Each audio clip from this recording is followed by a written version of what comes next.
I just want to start by saying thank you for taking the time out of your evening to join the workshop, and more importantly, to improving your overall running experience.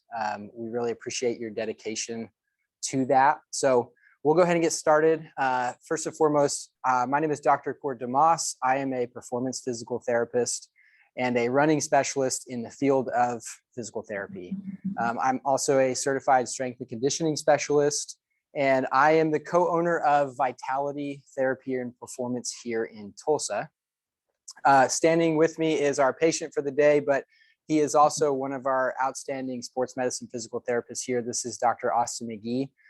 He is a board certified orthopedic clinical specialist, a strength and conditioning specialist. He studied at the Institute for Athlete Regeneration. I'm probably missing like 5 things, but yeah, this guy does it all. So he's working with us today on the demonstrations aspect of it.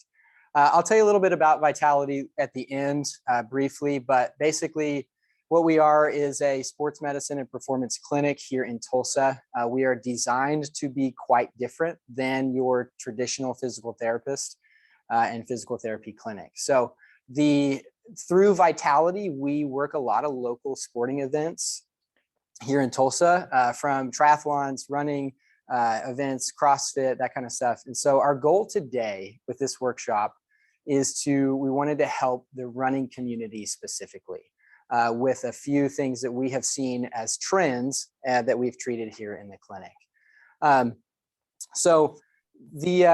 Here's what to expect from today's workshop.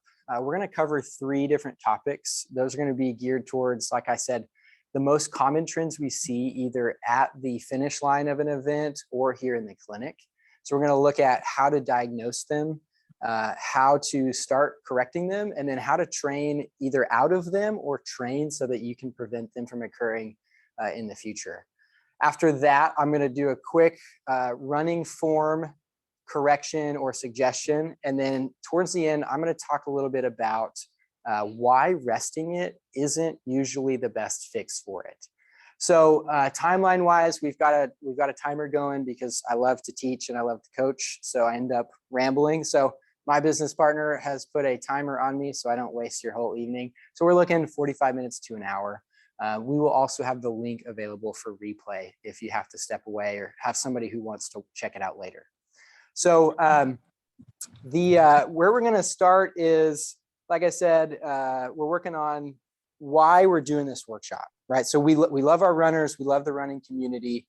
Our goal at Vitality is we are built to help you stay on the training plan, on the trail, in the races without 2 things. 1, without suffering through it, right? You may not be injured, but something bothers you every time you run, okay? And then 2, and more importantly, I think, without having to step away from your current fitness journey, whatever that is, whether it's Couch to 5K, whether it's Ironman Tulsa next year, we want to help you stay on plan, stay, in the game, in the running groups, in the community, so that you're not missing time. We have built a team here at Vitality that is specifically geared towards that. And so today's workshop, hopefully we're going to address some of those common trends. I have my notes here. So if you see me peeking over here, just so I don't forget anything, that is what I'm doing.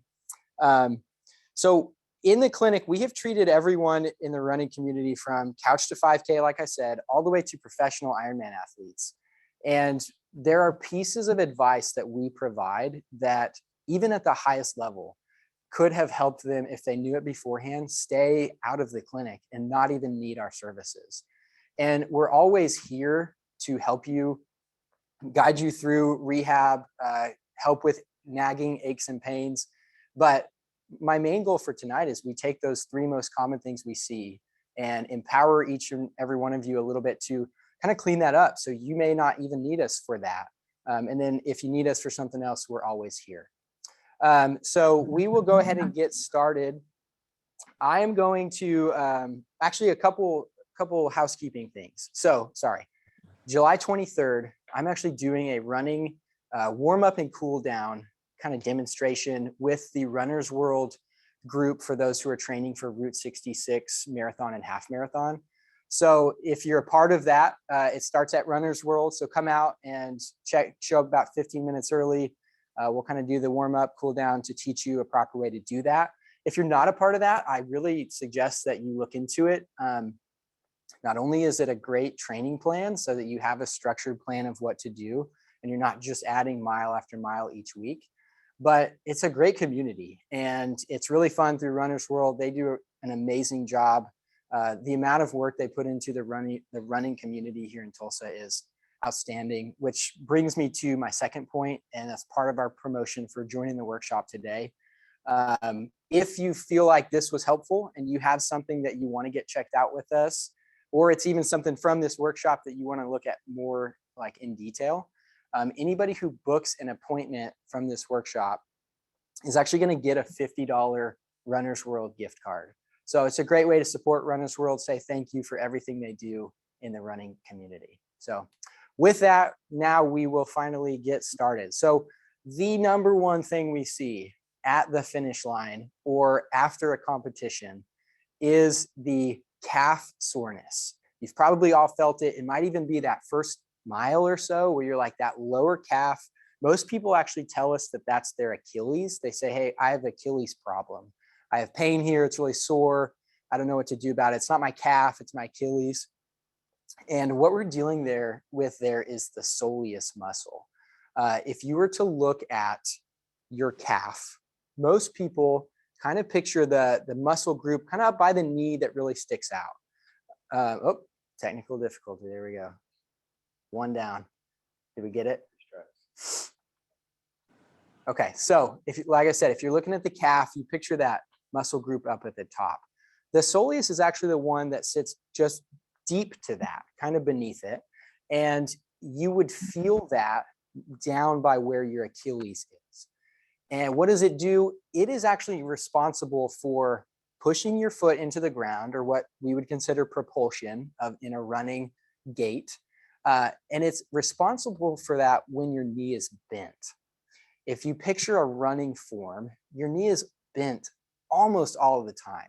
There is a part of it where your leg is straight, but really most of the time your knee is bent. And so that soleus is getting a lot of the work.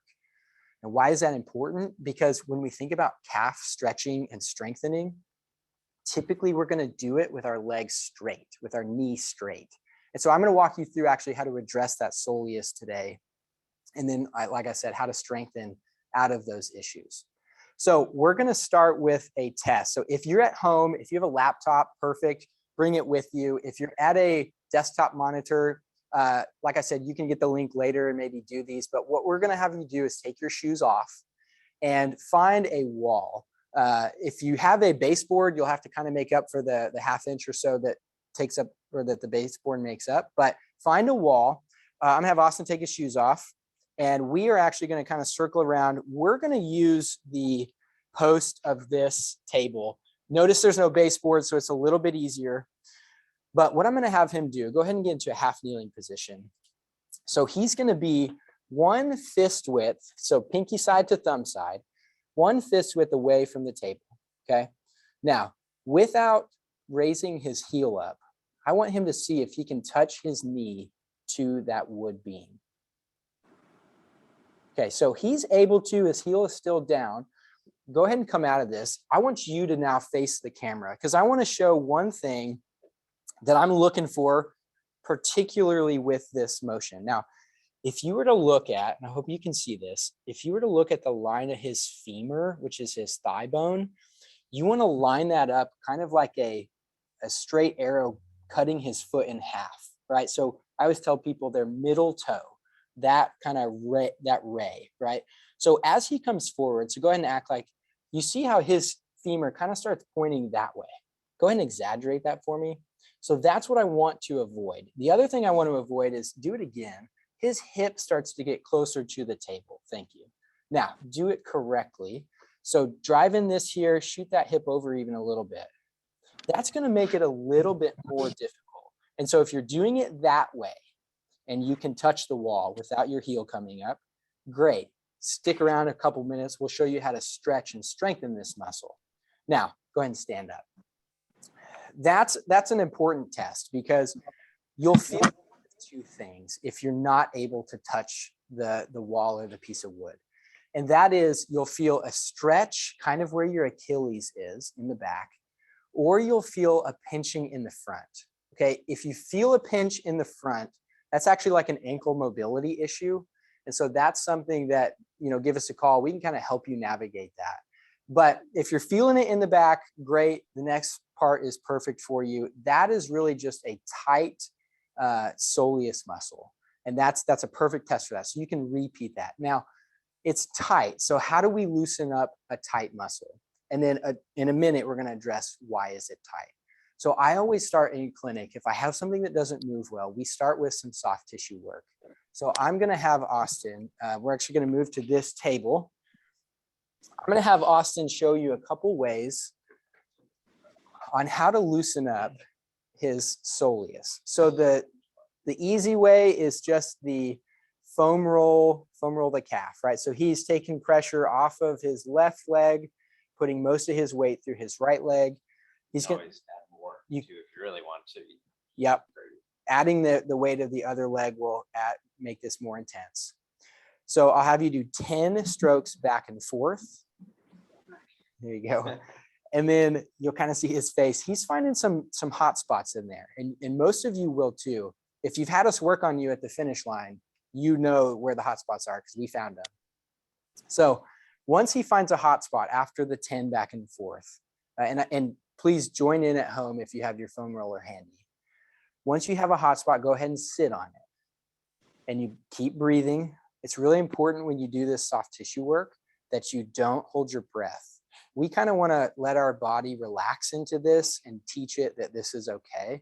So we don't want to be in this tense, holding your breath kind of fight or flight state. So he's going to find a couple different ones. You can even move your foot. It's going to move your calf over, back and forth on that hot spot. Again, he doesn't have to do it, but in order to make it more intense, he could even bring his leg over and he could even lift his butt off of the table. And that's going to really put the pressure through there. I don't want this to torture you, but you should feel like we're making some changes in here. Now, that is the broad kind of strokes for the whole soleus muscle. I'll take this. This next one can be fairly sensitive. I have a lacrosse ball. Lacrosse balls are perfect for this. Tennis balls are a little bit more tolerable. So at the beginning, if this is really tender, maybe snag a tennis ball. So he's going to put this under the calf. And if you can see, I'll have Chris look. Yeah, he's got it down here. So this is kind of that upper calf. And we're working more Achilles up to the mid-length of the leg here. I feel like with this and the foam roll, it's kind of good to not just stay in one straight plane, kind of go to the side a little bit, because it does kind of have medial and lateral heads to both muscles. Can you guys give me a nod if you could hear what he just said? I forgot I have a microphone. He doesn't. Good, perfect. So that'll get a little bit spicy, but the more frequently you work on this, the better. So what we've done so far is we've addressed that it's tight. We've done some soft tissue work. Now we're going to work on a calf stretch. This is where, and you're welcome to put your shoes back on if you'd like to. This is where we see people typically with good intentions, but actually doing kind of the wrong exercise. So we're going to head over here. I'll actually grab this. We can do it at the end of the table here. So show me a traditional gastroc stretch. So traditional stretching for your calf usually looks like this. He's got let me set this down. He's got the straight knee here. So he's kind of hitting this to here, feeling that stretch through here. In order to get that soleus muscle, what I want him to do is just simply drive his knee forward. And now he should be feeling it right through here. Okay. You can actually see his soleus muscle definition right here. So that's really the target. Now it does go all the way up, but we really feel the muscle belly right through here. So he's just going to hold that stretch for 30 to 90 seconds. Again, it's really important to keep breathing. Okay, don't hold your breath during this. We want our body in a nice calm state. He's going to hold that, come off of it. Now we have this half foam roller. Not everybody does. And you're not going to if you're out on a running trail and this gets tight. So all you have to do is find a tree and basically do the exact same thing. So he's actually going to be stretching his, well, either one. Yeah, so it'll be his left back foot. You could do it on the right just like this too, but you'll notice he got into a calf stretch position and then he drove his knee forward. So we're adding that knee bend, and that's lowering where you feel it down closer to your shoe and sock. If you're feeling it up by the knee, bend your knee a little bit more so that we get that soleus muscle. Load on this side. Say that again. Take off, if you're feeling it in the knee, you can take off some load. Like if you're putting all your weight on that left side, you can kind of shift a little bit more so this stabilizes, you know, your body. Yep. And you can kind of lean forward. Yep. So put your weight through your non-stretching leg and then just lean forward and get that stretch in there. Okay. So those are a couple ways how we stretch that soleus muscle. This will feel tight on some of you. Some of you, it will be so tight, and we see this a lot in clinic. It will be so tight that you don't feel like you can bend your knee. When we give this to some people, they're like, no, my knee doesn't bend. It already stops. And so you can kind of back off the angle and stand more upright and then try bending your knee until you feel that stretch. This gets really tight on runners, triathletes, those kind of people. So if it feels like that, you can change positions, just keep driving that knee forward. Okay. Now, let's talk a little bit about why does that muscle get, actually, before we do that, let's do a retest. So he was able to do it, but if you did this with us at home, or if you're rewatching this video, go ahead, pop the shoes off and do a retest to see one fist width away from the wall. See if you can now get your knee to the wall. I bet you can, or you can get a lot closer. Typically, the way I'll track this in the clinic, so I don't have to take a tape measure, is I'll have my client use a kind of 1 finger, 2 finger, 3 finger. That's how far away from the wall I am. And then they can gauge that objectively as they do this day in and day out. And then as you get to where you're like, hey, I can get to the wall, no problem, scoot your foot back a little. Try it again. And if you're a good distance away from the wall and you just feel like you're running out of ankle room, then perfect. You've probably lengthened it to an adequate range. So now is when we get into the strengthening position. So go ahead and check yours just to see. You can back your foot up a little bit.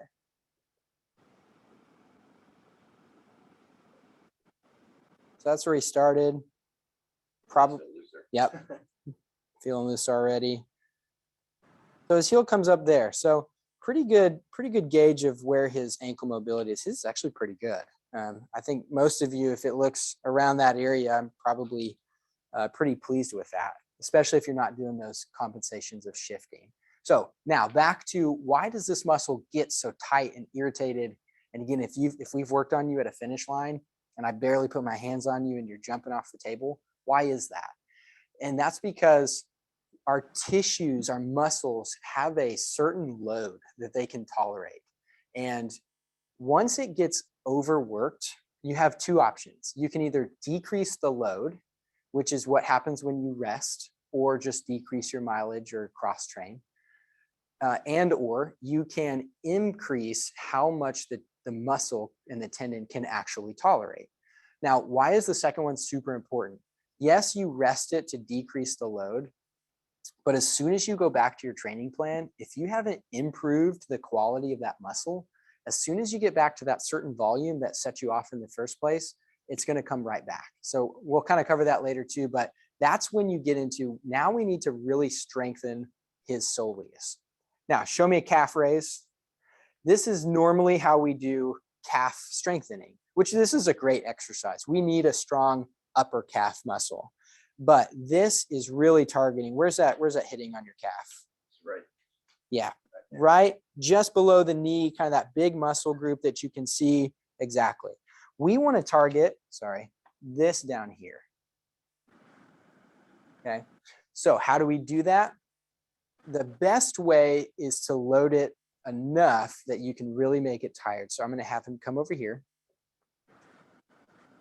We're going to do a bent knee calf raise. So we have, this is a 35-pound kettlebell. If you go to the gym, they've got kettlebells or at least dumbbells. And what he's going to do is he's going to put the weight through his left foot, like the ball of his foot, I typically will kind of lean onto the kettlebell to add a little weight to it. And then he's going to raise his heel up. Okay. Driving through the calf. Perfect. You should feel that midway and down when you do this.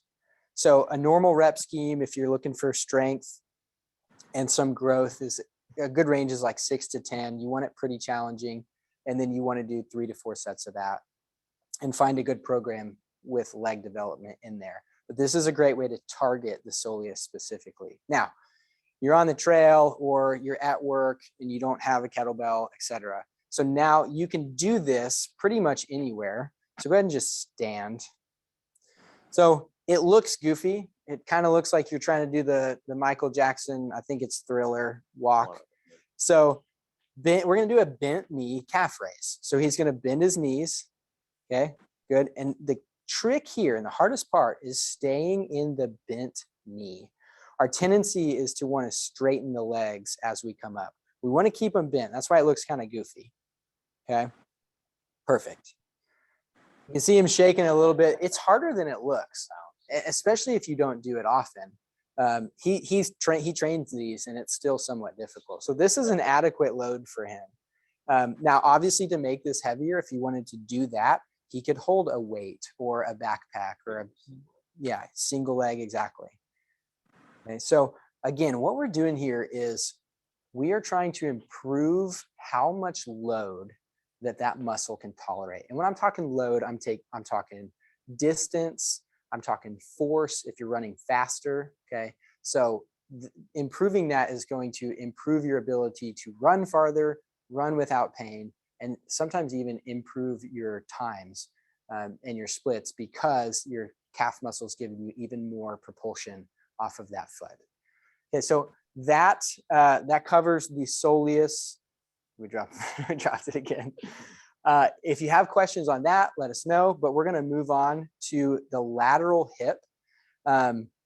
So a lot of people, when we do hip strengthening, we think quads, we think glutes, but what we lose is lateral hip strength.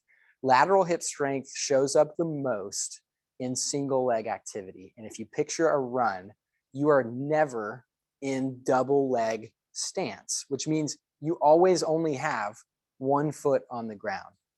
So you do a lot of single leg activity. A marathon, we looked this up, is 55,000 steps.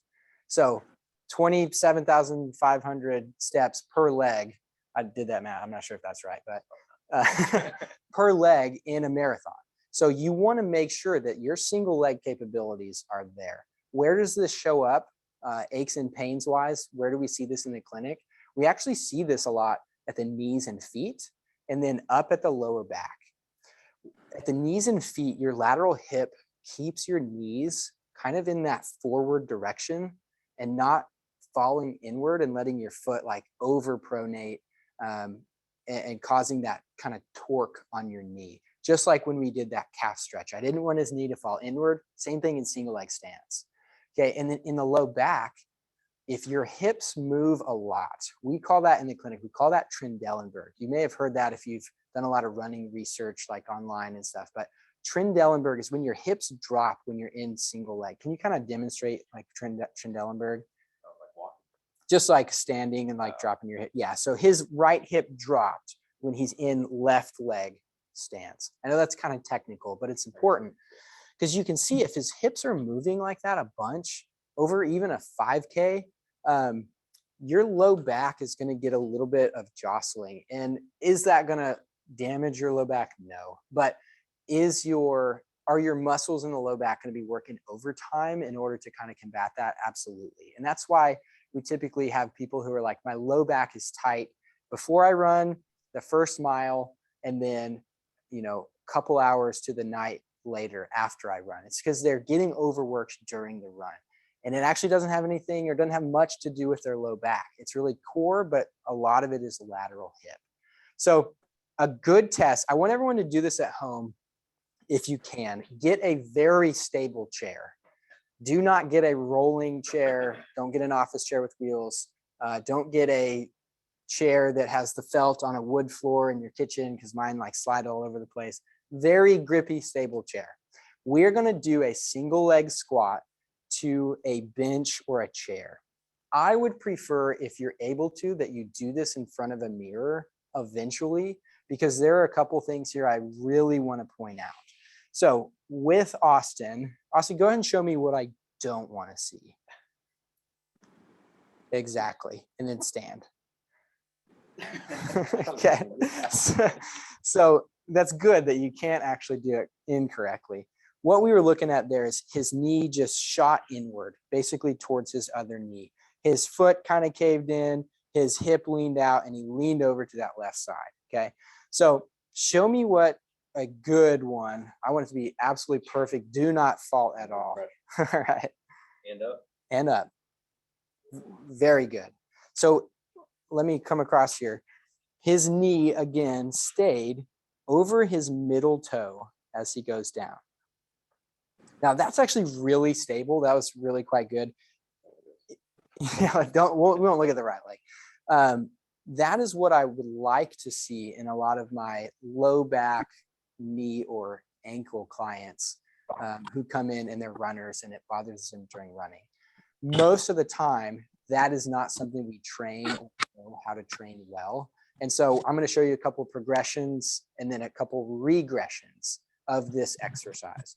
This by itself is a very good exercise, but only if you can do it the way that Austin demonstrated it. If not, back up a step, build some lateral hip strength, and then come back to it. Okay, so first we're going to start with one of my favorite exercises in the clinic is on the table. You can do this on your floor, probably more comfortable on a carpeted floor, but go ahead and face the camera. So I'm going to have Austin in a half side plank, which means he's in a side plank from his knee, not from his feet. And then at home, you have a tendency, go ahead and shoot your hips back. We have a tendency to kind of make a V with our body. I actually want him in a straight line, stiff as a board, ear canal, hip bone, ankle. We're going to have him hold this for like 20 minutes. Yeah. Now, go ahead and rest for a second. I'm going to come behind him. As he comes into this exercise and raises his leg, one thing that the most common thing we see is when you raise your leg, you tend to bring it forward. And that actually works kind of your front pocket muscle. Okay. This is a basic exercise, but if done correctly, it is extremely effective. And so the correct version of this is actually to bring this straight leg. So go ahead and show me now. Bring it a little bit behind you, okay, without arching your back.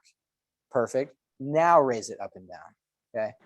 You should feel this. If you had jeans on or something, you should feel this in your back pocket. You really shouldn't feel much in your front pocket. Another cue I like to give is roll your body a little bit forward. So he's working strongly through his back pocket, okay? Go all the way to the table. Yeah. Yep, and then come up. Perfect. Strong contraction here. Give me 5 reps of 100, 5 sets of 100. All right, go ahead and rest. So that's one of my favorite exercises. We demonstrate this a lot in clinic, and we have people who are like, oh, this is easy. And we make that correction with the leg, and it immediately becomes too difficult for them to even finish the set.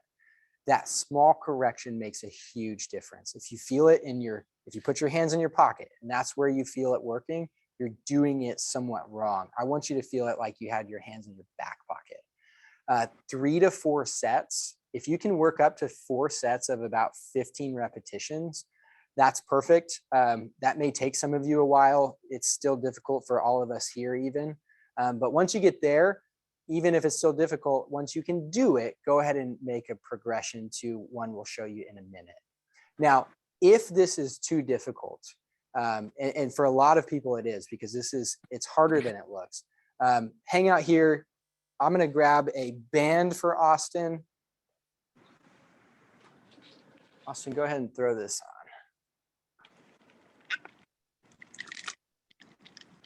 on. Yep. So we have these kind of cloth ones. A lot of people have the stretchy elastic ones. This is your good old clamshell.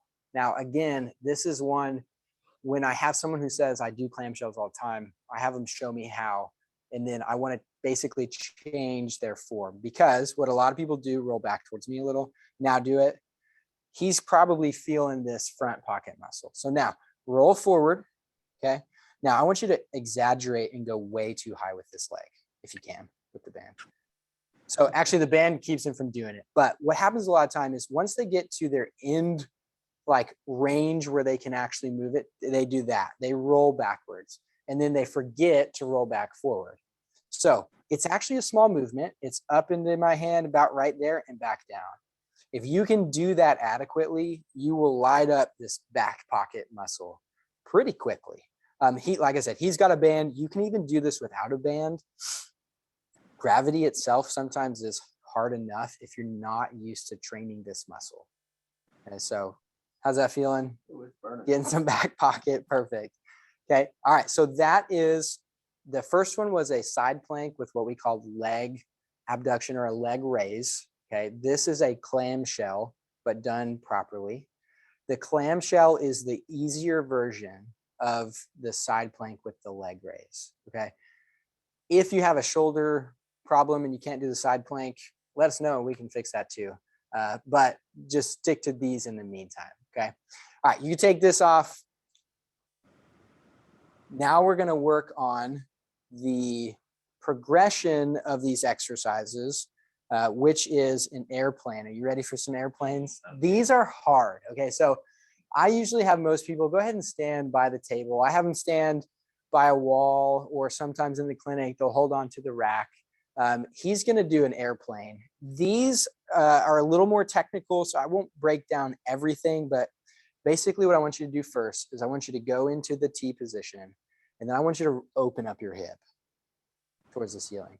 I don't want you, there you go. Now keep going.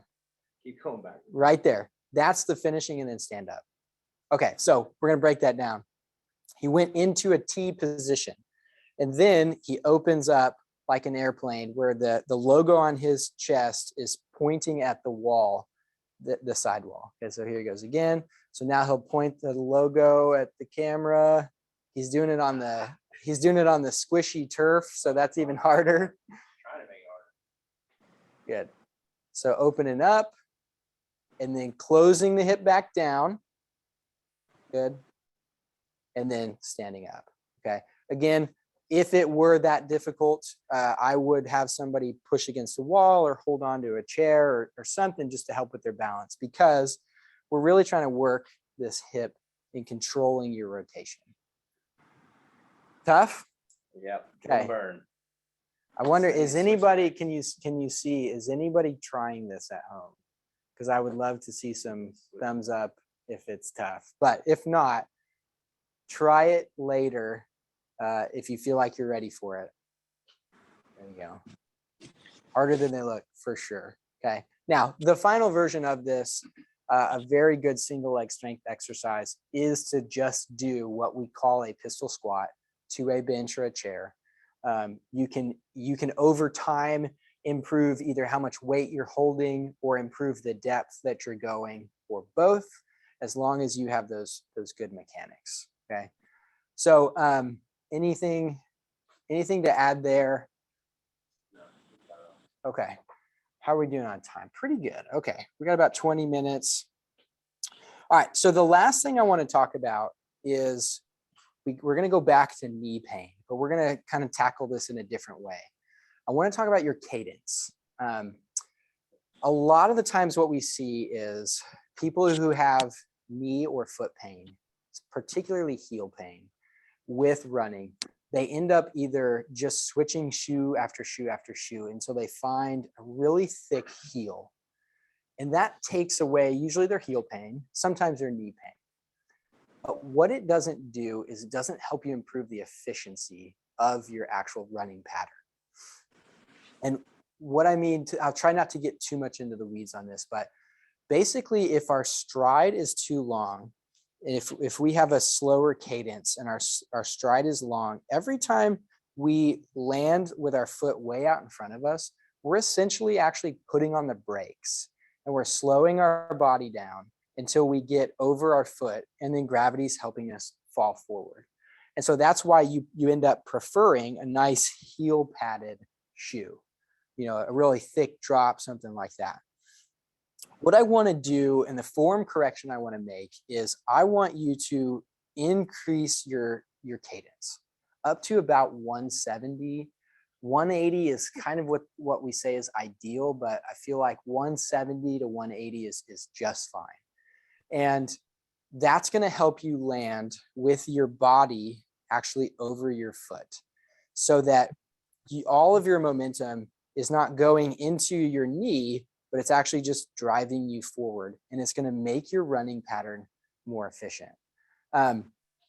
The reason that the knee gets bothered in that is because it's taking all that impact. And so we want to kind of spread that out over your foot and help you to lean forward. Now, there's a couple things I want you to do in order to do this adequately, because we all know if you have the same stride length, but increase your cadence, you're just going to be running faster. Well, that's not the goal here. The goal is to be running at the same pace, more efficiently with less pain and less overall work being done. So the first drill for this is if you have a watch with your current pace, set it to like your live pace, your current pace, not your average pace over the course of your run. Set it to your current pace. I have an Apple Watch, and I think that's actually what it says. And I don't want your pace to change. So you can start out, you can do your first mile, half mile, whatever it is, at, let's say we're running a 9-minute pace. And then I want you to increase your cadence. I did this at first with a metronome in my headphones. I downloaded a free metronome app and I set it at 180. And every time I heard it is when I wanted my foot to land. But I was checking my pace so that I wasn't speeding up, because again, that defeats the purpose. We want a same cadence or a higher cadence at the same pace. They also have on Spotify, I think, playlists that will run to specific cadences. Yeah. So you can run to the beat of a good song, hopefully. That is probably better for most people. That would probably throw me off. It's very boring. Yeah, I have no rhythm, but that's fine. So that's a great idea too. The key there is to keep your pace where it is. Now, when I tell people to just simply increase their cadence, sometimes that feels awkward or they just kind of can't. And so the best drill I've found for this is actually just move your arms faster. If you think about moving your arms to the correct cadence, our legs actually typically follow our arms, not the other way around. So if you can just kind of speed up your arms, typically your legs will follow. And then just like I said, keep checking the pace on your watch. There are a million drills for how to run more efficiently, how to improve your cadence. Honestly, those are just two that I like a lot, that I've used myself and that I've used with a lot of our either CrossFit people who wanted to start running, or our triathletes, or our just marathon and half marathoners, that kind of thing. And it has helped really quite a bit. The arm drive really makes a difference mentally and with kind of your muscle connection. So try those out. Let us know if you have questions on other ways to do that, but that's probably my best form correction for many of you. Some of you already run at that, but if you're running below 170, try to get it up higher and see if it makes you feel a little more efficient. The last thing clinically that I want to talk about, which I alluded to earlier, is why rest doesn't always help and actually usually doesn't fix the problem. The metaphor I always use, and I got this from a mentor of mine, but if you have a rock in your shoe and you're running on it and it hurts your foot, and I tell you, hey, go ahead and sit down, don't run for 4 weeks, I guarantee you it's not going to hurt your foot because you're sitting on a couch. And so we might think clinically, hey, great, my pain is gone, it's fixed, I'm healed, I'm going to go start running again. But the rock is still in your shoe. So as soon as you start running again, your pain is going to come back.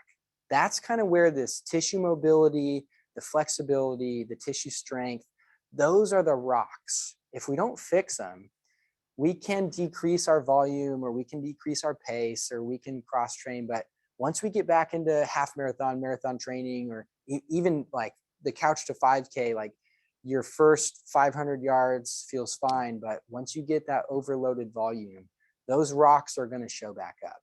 And so that's where hopefully this video helps with some of the most common ones. We treat a host of different running ailments. And I say ailments intentionally because you don't have to have an injury to benefit from performance therapy. That's why we're so intentional about being out of network, about being different than other clinics, because we can look at how you move and we can figure out where the rocks are, and we can improve your pace. We could probably cut time off of your triathlons, cut time off your Ironman, just improve the overall quality of what you're doing, because you're not dealing with these aches and pains every time you go, or the night before, or the next 5 days your feet are killing you because you had a long run on Saturday, and now Sunday and Monday you're sitting on the couch all day. So that's really important to know. I feel like as runners, we like to run, and when it bothers us, we either run through it or we rest. And not bad ideas, but we really want to kind of encompass the entire solution versus just band-aiding it over and over. Anything to add there? I know we're about 45 minutes in, so. Okay. Let me check my notes here, make sure I didn't forget anything before we're done. Okay. So now that we're pretty much done with the clinical side, a couple things I want to point out. Again, we are here in Tulsa. We are specific to kind of those higher performance goals of, I want to be active. I'm a mother or father, or I work 40 hours a week, but yet I want to go ride. I want to go run. I want to swim. I want to go to the gym. That's really where we excel. So for this workshop, if you text RUN to our number, so RUN, our number it's on our website. I think it's in the email that you get or will receive. It's also in the chat. But it's 918-265-4688.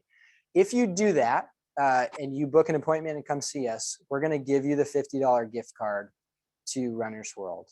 If you do that from watching this video, like tonight, or if you're watching it tomorrow or something, we're also going to give you $20 off the initial evaluation. We understand here at Vitality that this kind of performance evaluation and training, it's an investment into your hobbies, into what keeps you active. And we know that. And so we want to provide you with the gift card to get, improved gear if you need it, but also just a way to support the community and also fix these ailments while they say the iron is hot. A lot of us are starting, not me in particular, but some people are starting the Ironman 2023 training already, especially if you're new to that. So you want to make sure these things are cleaned up. A lot of you have been dealing with these things for weeks or months or years, and just kind of pushing through it and going through cycles of I run a lot and then I can't run. And you want to get that looked at, whether it's here at Vitality, which we would love to help you, or with somebody else. You want to get that looked at, because you don't want to just keep pushing through those things, because we don't want them to linger. We don't want them to slow you down. And worst case scenario, we don't want them to turn into true injuries. Some of you may have had PT in the past. You may have had bad experiences with PT or just healthcare in general. I promise you, you will not experience that here. That is why we're so intentionally different. We're always one-on-one with our patients. We are super goal focused on what do you want to do and how can we get you there. So if that is something that sounds like we can help you with, please give us a call. We would love to be a part of that journey. I'm starting some triathlons in the area, starting to do some. So hopefully I can be out at these running events with you and do some triathlons with you and next to you, and we can kind of go through that together. But in the meantime, please give us a call if you need us. Housekeeping wise, do we have anything else we needed to talk about? Oh yeah, one more thing actually. If tonight only, if you text that, we get you booked for an appointment, you actually will go into a raffle for an Apple Watch and a set of AirPods Pro. But you have to, that ends today actually. So you actually have to book today. And then if you do come in and see us, if you have won that drawing, then you'll get the Apple Watch. So just throwing that out there. That's a really cool promotion that we're doing right now. But that's actually on top of the $50 gift card and the $20 off. So we have a lot of cool stuff going on. We love this community. We are really just motivated to be a bigger part of it so that we can help all of you and see our friends and our clients out at race day, crossing the finish line, you know, ahead of everybody else and not wincing and happy. So if we can help you with that, please let us know. And I think with that, we've got 50 minutes. So I think we'll call it there. We'll let you get back to your families or Stranger Things or whatever it is you're watching tonight. So thank you so much for joining the workshop, and we will see you out on the trails.